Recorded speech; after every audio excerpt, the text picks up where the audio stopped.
On the 30th of May, 1913, the First Balkan War ends. It lasted for almost 8 months. The conflict has brought even more poverty in the Balkans. The Balkan League achieved a great and historical success against the Ottomans, a dynasty who ruled the region for centuries. The Ottoman Empire was almost expelled from continental Europe, losing important strategic points and cities. Among them was the historical city of Adrianople, the former Ottoman capital and one of the earliest conquests of the dynasty, centuries ago.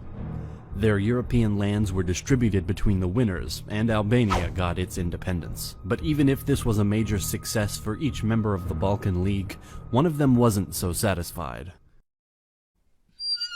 Today's episode is brought to you by our sponsor, Throne Kingdom at War, a free-to-play online strategy game with millions of players, in which you can have some fun by building your own kingdom. If you are a fan of history, you probably love action, strategy, and battles. If you do, you will find this game quite interesting and captivating. You can customize your hero, build your own fortified city, and defeat your enemies. If you remember the old RPG strategy games and you love some fantasy added on, you will feel just at home. You can play it easily in the app or in the web browser. There's a link down in the description. Definitely check them out. It will help our channel out a lot, and it will bring you a good time by playing the way you want. Go there and claim your throne. Claim what is rightfully yours.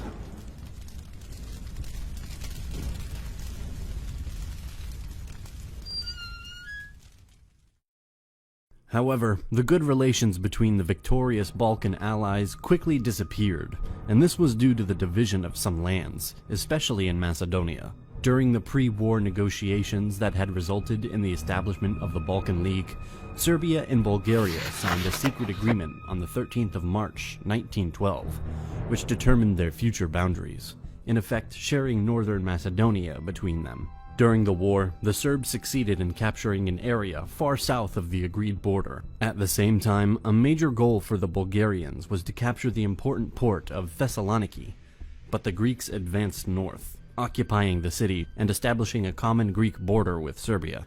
When Bulgaria called upon Serbia to honor the pre-war agreement over northern Macedonia, the Serbs displeased at the great powers, requiring them to give up their gains in northern Albania. But Balkan forces were required to leave the territory of the new Albanian state. These problems ended the Serbo-Bulgarian alliance. Seeing Bulgaria as a potential threat, Serbia started negotiations with Greece, a country that also had reasons to be concerned about Bulgarian intentions. Just 28 days before the Bulgarian attack, Greece and Serbia signed a secret defensive alliance, confirming the current demarcation line between the two occupation zones as their mutual border, and concluding an alliance in case of an attack from Bulgaria or from Austria-Hungary. The Tsar of Bulgaria, Ferdinand, desired the creation of a new Bulgarian expanded state. In 1912, Ferdinand joined the other Balkan states in an assault on the Ottoman Empire to free occupied territories. He saw this war as a new crusade, declaring it a just, great, and sacred struggle of the cross against the crescent. Considering their numbers and their actions, Bulgaria contributed the most and also lost the greatest number of soldiers. The great powers insisted on the creation of an independent Albania. In the original documents for the Balkan League, Serbia and Greece had been pressured by Bulgaria to hand over most of Macedonia after they had freed it from Turkish rule. However, Serbia and Greece, responding to popular protest, said that they would keep the possession of the territories that their forces had occupied. In 1912, Bulgaria's national aspirations, as expressed by Tsar Ferdinand and the military leadership around him, exceeded the provisions of the 1878 Treaty of San Stefano, considered even then as maximalistic, since it included both eastern and western Thrace, and all Macedonia, with Thessaloniki, Edirne, and Constantinople. A big dream for him, seen like a fantasy by others, was to be crowned in Constantinople, but the big plan failed after the Ottomans managed to hold their positions very close to their capital. By doing so, Constantinople wasn't conquered. By mid-June, Bulgaria had become aware of the agreement between Serbia and Greece, in case of a Bulgarian attack. On the 27th of June, Montenegro announced that it would side with Serbia in the event of a Serbian-Bulgarian war. One day after, Romania officially warned Bulgaria that it would not remain neutral in a new Balkan war. Russia tried to stop the upcoming conflict, but Russian diplomats realized that the Bulgarians had already decided to go to war with Serbia. As skirmishing continued in Macedonia, and the tension got higher and higher, for many it was clear that a new war is about to begin. On the 29th of June, the Bulgarian High Command, under the direct control of Tsar Ferdinand, ordered Bulgarian troops to start a surprise attack against both the Serbian and Greek positions, without declaring war, and to dismiss any orders contradicting the attack order. It's believed that the Tsar did that without notifying the government. The next day, the government put pressure on the general staff to order the army to cease hostilities, which caused confusion and loss of initiative and failed to remedy the state of undeclared war.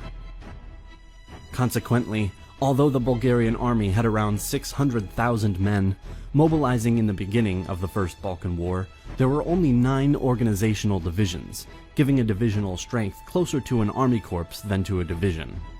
Tactical necessities during and after the First Balkan War modified this original structure. A new 10th Division was formed, using 2 brigades from the 1st and 6th Divisions, and an additional 3 independent brigades were formed from new recruits. Also, their heavy structure remained. In the other team, the Greek army of Macedonia had also 9 divisions, but the total number of men under arms was only 118,000. Another decisive factor affecting the real strength of the divisions between the opposing armies was the distribution of artillery. The 9-division-strong Greek army had a total of 176 guns, and the 10-division-strong Serbian army 230. The Bulgarians had 1,116, a ratio of 6-to-1 against the Greeks, and 5-to-1 against the Serbian army. The main Bulgarian attack was planned against the Serbs with their 1st, 3rd, 4th, and 5th armies, while the 2nd Army was tasked with an attack towards Greek positions around Thessaloniki. However, in the crucial opening days of the war, only the 4th Army and 2nd Army were ordered to advance. This allowed the Serbs to concentrate their forces against the attacking Bulgarians and hold their advance. The 4th Bulgarian Army held a very important position, and they sought to conquer Serbia and Macedonia. The fighting started on the 29th to 30th of June, 1913. The 4th Bulgarian Army advanced and attacked Serbian positions, where 1st and 3rd Serbian armies were. A quick small success was followed by heavy Bulgarian losses in the 1st to the 3rd of July. The Serbs captured the whole 7th Division of the 4th Bulgarian Army without any fight. The attack was stopped and the offensive was pushed back. The Bulgarians dug into strong positions around the village of Kalamansi, at the Brgalnica River. On the 18th of July, the Serbian 3rd Army attacked and the Bulgarians resisted. The Bulgarians were outnumbered on the Greek front, and the low-level fighting soon turned into Greek attack. The Bulgarian forces were forced to withdraw from their positions north of Thessaloniki. The plan to quickly destroy the Serbian army in central Macedonia by concentrated attack turned out to be unrealistic, and the Bulgarian army started to retreat. The Bulgarian 2nd Army in southern Macedonia, commanded by General Ivanov, held a line from Dodrin Lake southeast to Kilkis, Lachanas. On the 26th of June, the Bulgarian army received orders to attack Greece and advance towards Thessaloniki. The Greeks stopped them, and by the 29th of June, a general counterattack started. At Kilkis, the Bulgarians were defeated and the Greek forces advanced. Then, on the 5th of July, they captured Doiran, but were unable to cut off the Bulgarian retreating forces. On the 11th of July, the Greeks came in contact with the Serbs and then pushed on up the Struma River. The Serbian front had become static. King Constantine, seeing that the Bulgarian army at his front had already been defeated, ordered the Greek army to march further into Bulgaria. Romania declared war on Bulgaria on the 10th of July and started to advance unopposed in southern Dobruja and across the Danube. On the 20th of July, they occupied Vratsa, 116 kilometers north of Bulgarian capital, Sofia. The capital was open to the invader, and the northwestern corner of the country was cut off and surrounded. The Romanian Air Force performed propaganda leaflet drops. Sofia became the first capital city in the world to be overflown by enemy aircraft. The lack of resistance to the Romanian invasion convinced the Ottomans to invade the territories just seceded to Bulgaria. The main object of the invasion was the recovery of Adrianople, which was captured by the Turkish forces without resistance. The Ottoman forces carried out atrocities against the Bulgarians in eastern Thrace and expelled nearly all of them. The odds were against Bulgaria by far. Encircled by enemies, their armies couldn't keep up. This situation was probably a result of poor management, aggressiveness in declarations, and willingness to go to war without taking into account the possible consequences. Bulgaria lashed out against its former allies, Serbia and Greece, with exhausted troops and a ludicrously optimistic strategy promoted by its impulsive Tsar Ferdinand. On the 10th of August, Bulgaria, Greece, Montenegro, Romania, and Serbia signed the Treaty of Bucharest. Macedonia was divided. Bulgaria thus enlarged its territory by 16% compared to what it was before the First Balkan War. Serbia almost doubled its size, and Greece expanded with around 68%. Also, a separate peace with the Ottomans was made. Bulgaria lost Adrianople and eastern Thrace. Again, after this episode, Bulgaria will not be happy, and in 1915 will join the Central Powers. But this is a topic for another video. A big thank you again to our sponsor, Throne Kingdom at War. Don't forget to check them out by accessing the link down in the description, and also a big thank you to our 8 awesome supporters on Patreon. For now, they are few, but they help our channel a lot. You can too. Support Nelegia by accessing the link down in the description.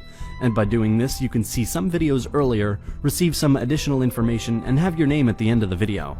This was the Second Balkan War. For more animated history videos, be sure to subscribe and hit the bell button to be notified every time a new awesome video is uploaded. Thanks for your consideration.